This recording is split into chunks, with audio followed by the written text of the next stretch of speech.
Cookies were invented by Netscape, I believe, like an engineer at Netscape in the 90s.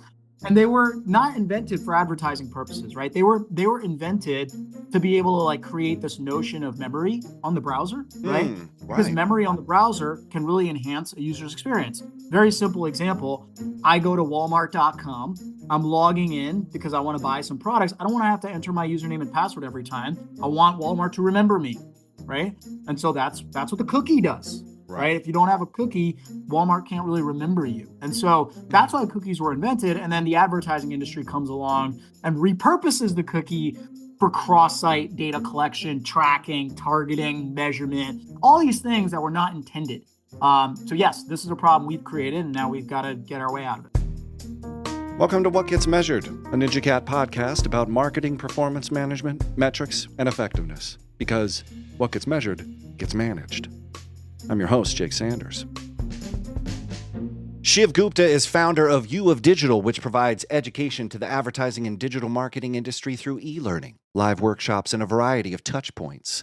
Shiv has been an advisor, account director, an adjunct professor. He's on the faculty at IAB. He is a must-follow on social media, and he's here today to talk about the crumbling cookie party in marketing. Shiv, welcome to the show. Thanks, Jake. I'm pumped to be here. Thanks for having me on. Yeah, man. Well, I'm glad you're here because you've been talking a lot about cookie deprecation, and a lot of people who are on diets are saying, is Shiv going to touch my real cookies? No, friends, we're talking about digital marketing cookies. Can you just kind of talk really quickly, like, what does cookie deprecation mean, like, for people who are, like, been marketing under a rock? Yeah. So let's zoom out, right? Like it's not just about cookie deprecation. It's about privacy, right? Like let's frame this through a new lens. It's about privacy, right? So I like to say back in 2016, this is when like the whole privacy movement started in our country, in our society, in the public kind of discourse, because there was this company called Facebook that let's say had some influence in an election in the US in 2016. That was a very controversial election that resulted in a controversial president. And after that election, there was a scandal that came out about how Facebook participated in that called Cambridge Analytica, which I'm sure a lot of folks have heard of. Basically, it was Facebook was using data, harvesting data. A third party was actually using data from Facebook and harvesting that data to be able to run targeted ads towards users, without really asking them if it was okay, right? If they could use their data. And so that to me kind of pushed, that was the first moment where like privacy got pushed into the public spotlight. Yeah. And then there was just a snowball effect from there, right? So like, there was other scandals, there was other things, privacy related that came up. And then another company came along called Apple.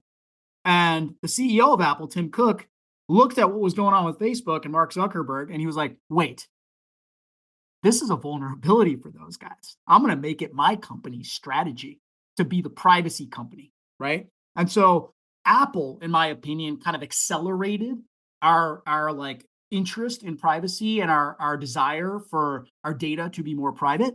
And now fast forward to 2024, we're in a world where digital advertising is changing a lot because of the privacy discourse, right? The data that we typically have used in this space is kind of going away because the data a lot of times is proliferated through these identifiers that are persistent across all of our different environments, across apps, across our browser, across Google Chrome, across Safari. These persistent identifiers like cookies and device IDs, they allow these big companies to attach a lot of data about us and use them all over the place willy-nilly, right? And so because privacy has become such a big thing, because Apple has pushed it forward so much, government has passed more regulation that reduces the data that's collected on us. And now Apple, and specifically Google, are removing the identifiers. Apple's already removed cookies in Safari. Google is following in their footsteps. And so the data that they can collect on us and attach to us and use on us in all these different environments and contexts is withering away. That's what's happening. Does that make sense? Just golden. And thank you for giving us that context. Now, in regards to, this is basically attribution is the main goal why marketing really, really wants to continue to surveil folks is because they need to know if their ads are working. Has cookies helped us do that job better? It's a good question. So I would one thing I would add to what you said, the cookies and the device IDs help us with two things. It's definitely the attribution and the measurement, but on the front end, it's the targeting as well and the personalization, right? So it's those two use cases. I'd say the question is, have cookies helped us measure specifically? Have cookies helped us measure better? And I would say it's in the eye of the beholder. Sorry, it's like a non-answer answer, right? Like the reason I say that is because, listen, on paper, cookies should theoretically help us measure better because cookies help us understand down to a user level what kind of ads that user is seeing, what kind of actions that user is taking online. Are they buying a product? Are they signing up for a newsletter? And then tie all those things together to be able to say, look, I showed this person an ad here, then they bought something over there. The cookie tells me that those two events were connected. And so the ads were worth X. And from a measurement perspective, that is the holy grail. That is an amazing thing. And the cookies on paper help you do that. Now, why I say it's in the eye of the beholder is because I feel like the cookies have become a little bit of a distraction as well. And also, the cookies have kind of overblown how you measure, right? So I just give you an example. Somebody saw an ad, then somebody went and bought something, and the cookies tie those two events together. Now, the problem is when every company in the world that's showing ads and then using cookies to tie those ads to people buying things is going to the customer, going to the marketer and saying, hey, look, somebody saw my ad and somebody bought something. Like, I get all the credit in the world, right? All of a sudden, like, you're stacking credit on top of credit on top of credit on top of credit. And the marketer's like, wait, how do all these people get credit for one person that bought a candy bar online or something, right? Right. Like, I just paid 25 companies $100 for ads because somebody bought, a box of toilet paper on Amazon for $5. That didn't work. That doesn't work. And so that's why I say the cookies have been a bit of a distraction and kind of like led to this over attribution, I'd say. And if you think about it, right, like, let's use TV as a counterexample, right? We don't have cookies. We don't have cookies in TV. I remember right? TV. It's that box. It's like a large rectangle. The idiot box. TV. Yes, I've heard of that. Yeah, Say more television. about this thing. Yeah, so listen, in TV, we don't have cookies, right? There's no cookies. But we all know TV works. We know TV works. TV influences customers. TV gets people out of their seats and go like buy products. TV gets people to call and buy products, right? We know it works and it's worked throughout history. And so TV doesn't have cookies.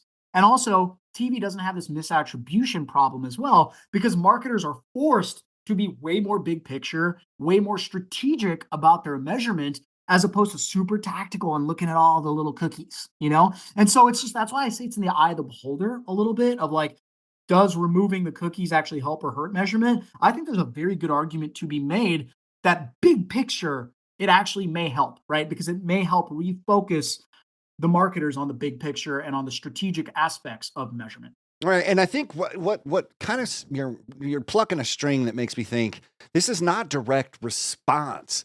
Like back in the day, TV, radio, you could send out mailers with clippy coupons and then you could find out direct attribution.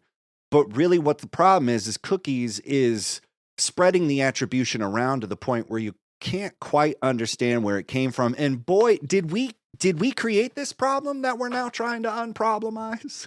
Of course, we always create our own problems. That's what humans do, right? Like, we created global warming. We created all the things, right? Like, this is a function of humans. All these things are a function of humans. Right. Yeah, we created the problem. I would say cookies were invented by Netscape, I believe, like an engineer at Netscape in the 90s.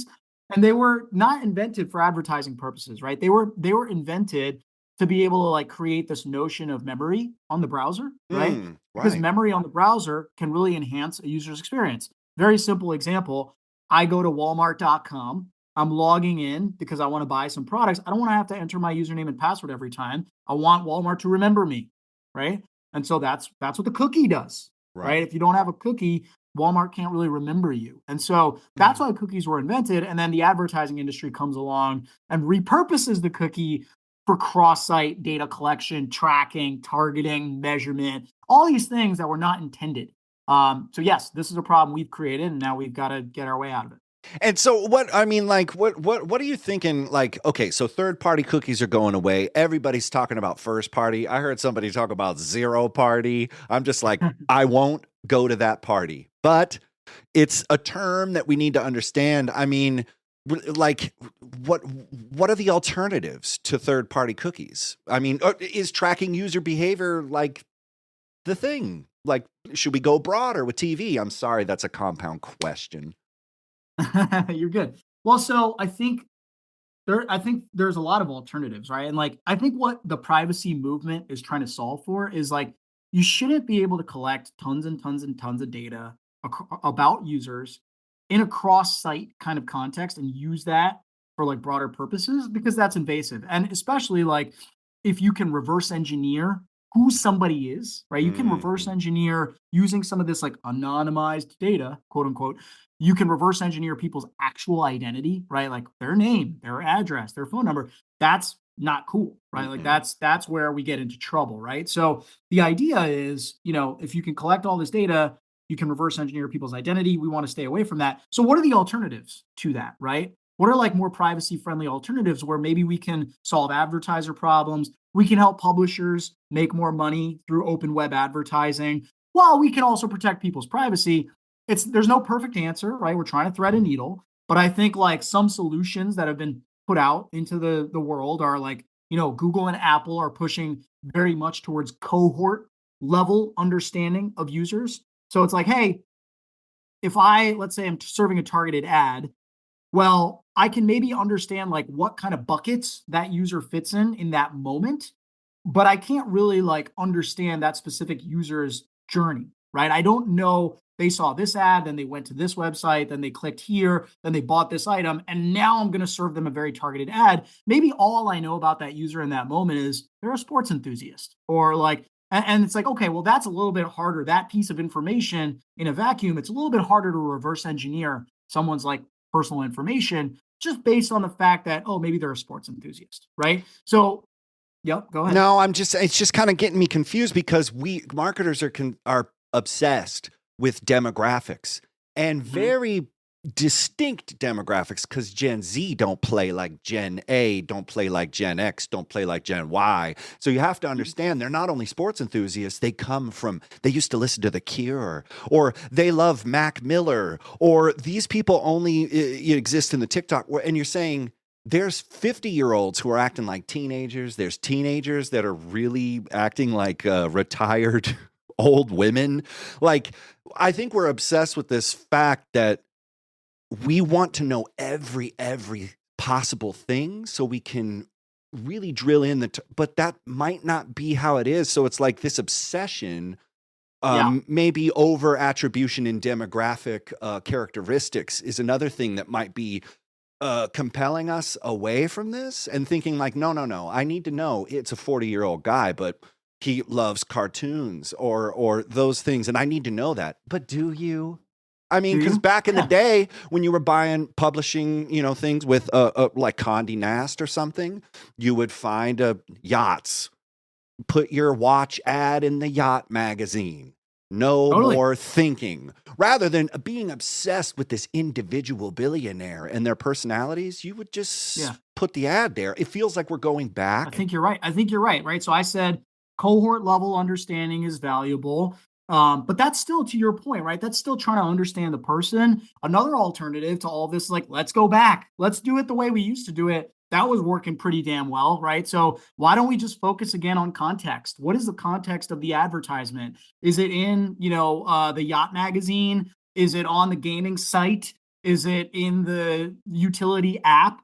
Right? Like just knowing the context matters a lot. And you can actually elicit a lot of information, about what a user in that moment might be interested in just by the context, which is not privacy invasive at all if you're not like tracking context over time and associating with the user, right? And so, yeah, I think it's cohort level understanding. I think it's context. Listen, I think there are certain ways, like there's certain new mechanisms that are being pushed in the market that are basically like cookie alternatives that are going to theoretically allow companies to do the same things in the future that we do today with cookies, but do it in a more privacy compliant way. Like data clean rooms are this new technology that's kind of exploding right now because it's very much focused on like preserving the anonymity of users' information while Mhm. still letting the advertiser do all the things they do today with cookies for the most part, right? So like there are certain things that are being pushed in the market. It's a time of great uncertainty. We don't know where Right. all of this is going to shake out. We don't know what's like certain things might get legislated out over time, right? Mhm. Just by like regulation.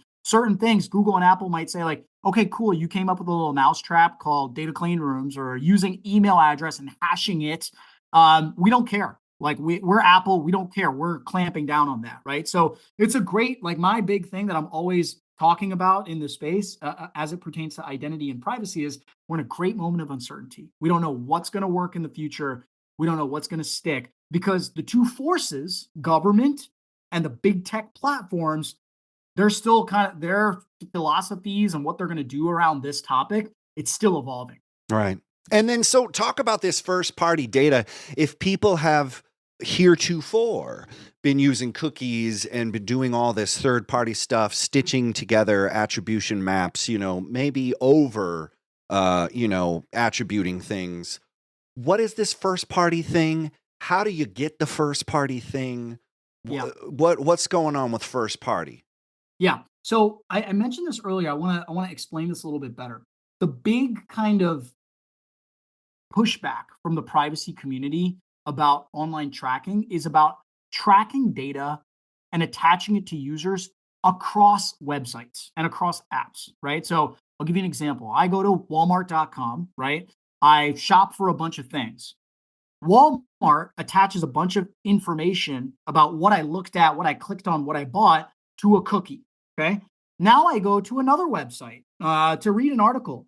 Now all of a sudden I start seeing ads about the products I looked at on Walmart. That is what the privacy community is saying is not cool, right? That feels like a violation of privacy. Why should one site, let's say timemagazine.com, like know about what I was doing on Walmart 10 minutes ago and then be able to serve me a targeted ad based on that information? Like that's where we've crossed the line. Now, it's up to you and up to the listeners to agree or disagree whether they believe that's across the line. That's what like has general consensus has become of like what's across the line, right? Right. Now, that is usually an example of third party data usage, right? Mm-hmm. Where it's like, okay, the data is being used cross site, cross domain, cross apps.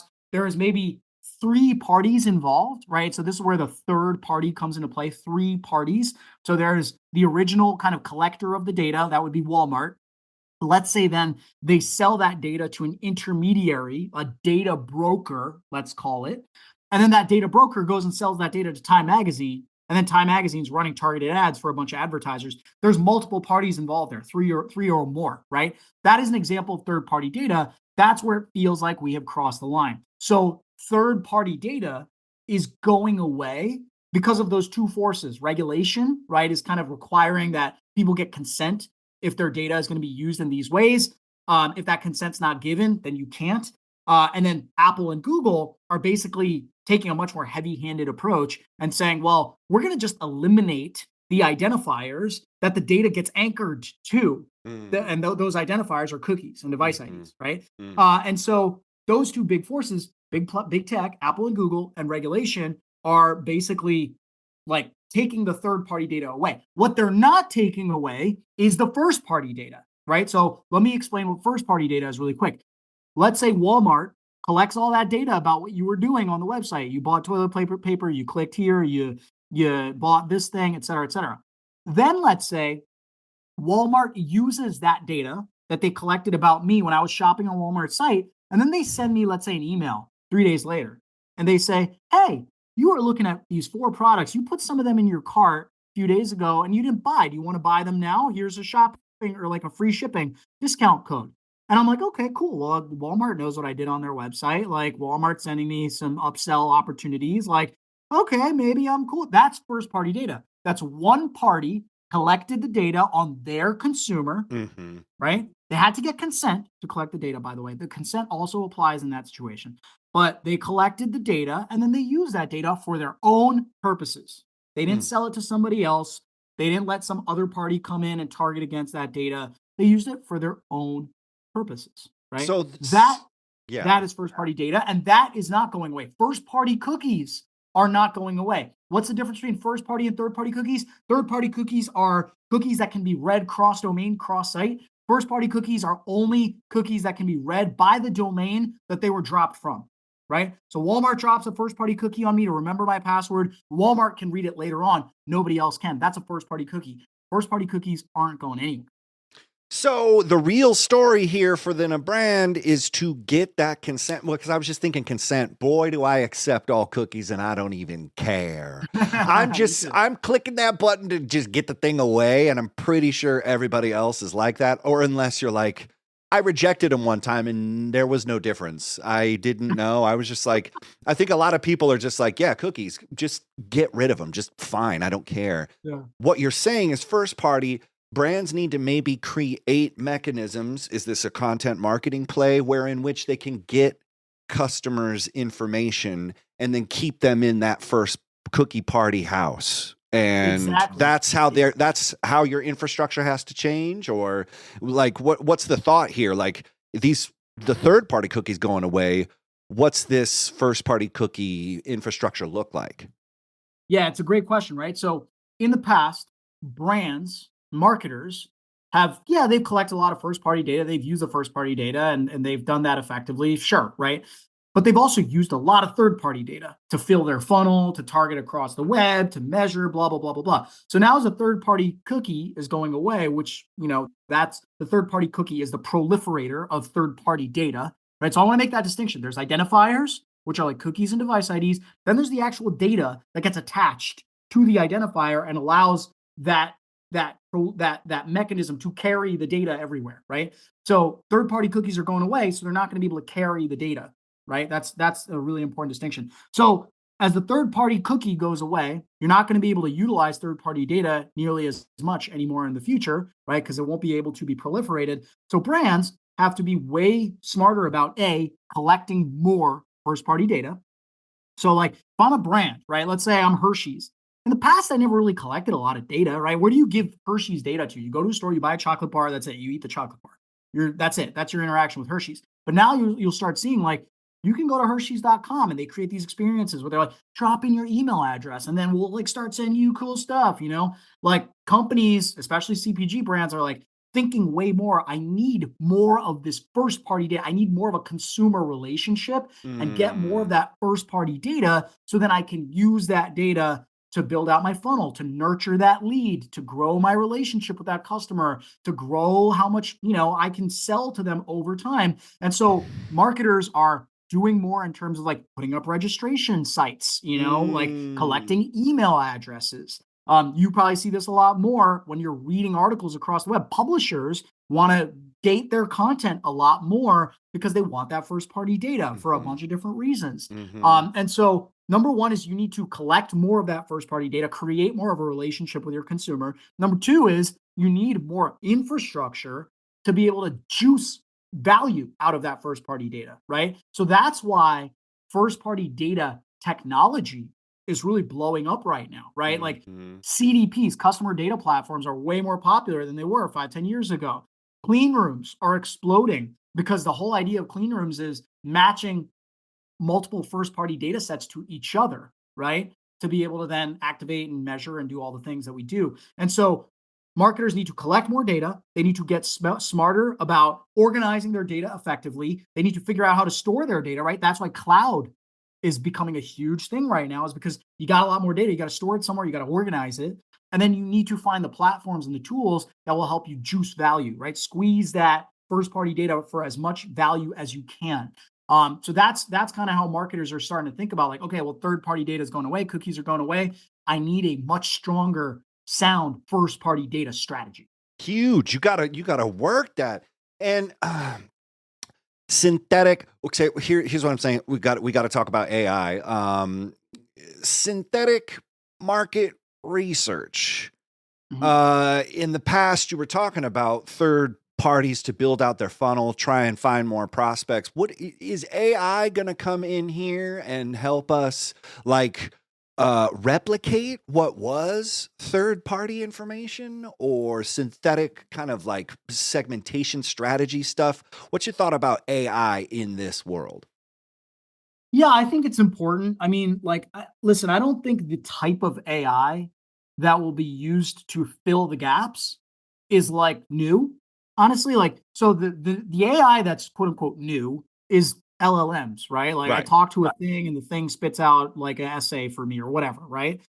That type of AI is not necessarily creating awesome synthetic data and models for us. Right. The type of AI that will do that has existed for 10 years already, right? So we've been doing this for a long time. It's just we're going to have to put more effort and rigor and resources into that AI in order for that synthetic data to be more scalable, to be more accurate, to be more precise. So short answer, yes, I believe so. I just want to like again make that that I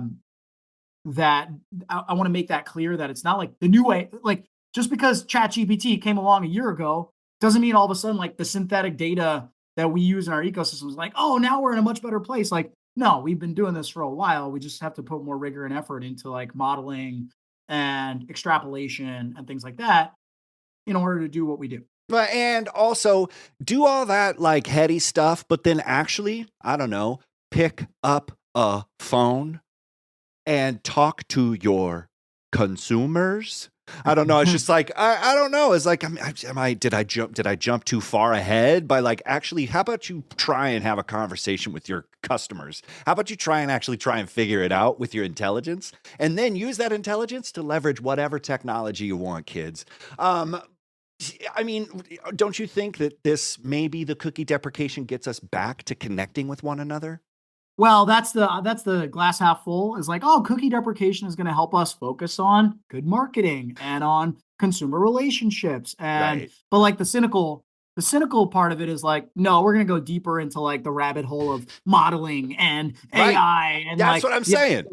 saying. So like, well, listen, I think the smart marketers will take it as an opportunity to be like, okay, well, we got to refocus on creative. We got to refocus on like consumer relationship. Like first party data is only as valuable as like the conversation that you're having with the consumer about that data, right? So I think some marketers will do it right, and I think some will do it wrong. And I think it'll be very easy to fall into the wrong trap because we as a society like gravitate towards less social connection, less interactivity, and more like technologization of everything, right? So that's how the industry try to solve the problem right now is the let's throw more technology at it, and Right. it's like, oh, is that the right answer? I don't know.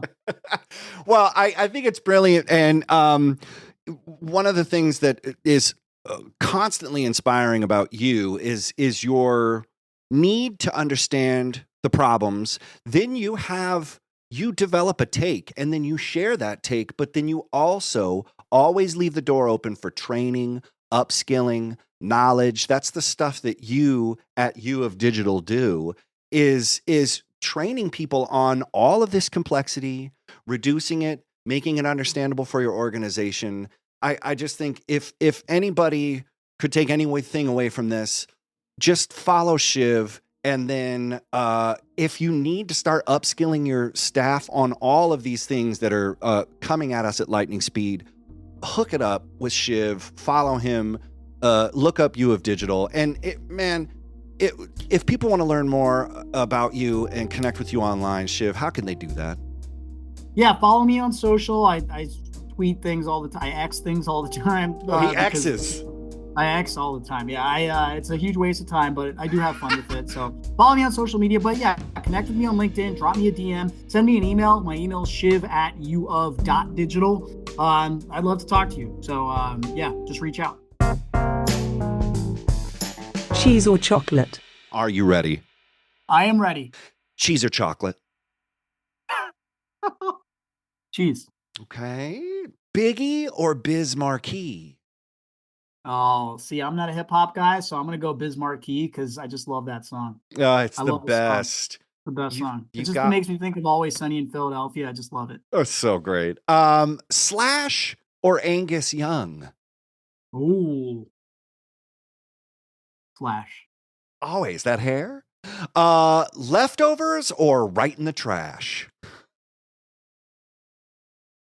I used to be a right in the trash guy, and then I got kids. I got these kids. Yes. And I have less time and less, and now I'm like, fine, give me the leftovers. Completely changed the game. I'll have whatever's left over on your plate. Yeah. Oh yeah. I eat my kids' leftovers all the time. All the time. Okay.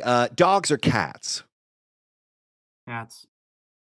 All right. Last but not least, take 20 minutes to leave a party or Irish goodbye.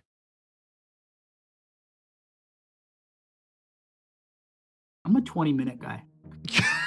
Not you.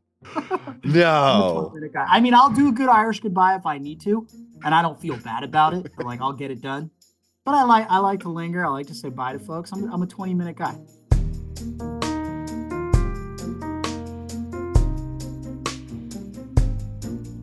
What Gets Measured is a NinjaCat podcast. Please rate and review the show wherever you find your podcasts. Share this episode on social and visit us on the web at ninjacat.io.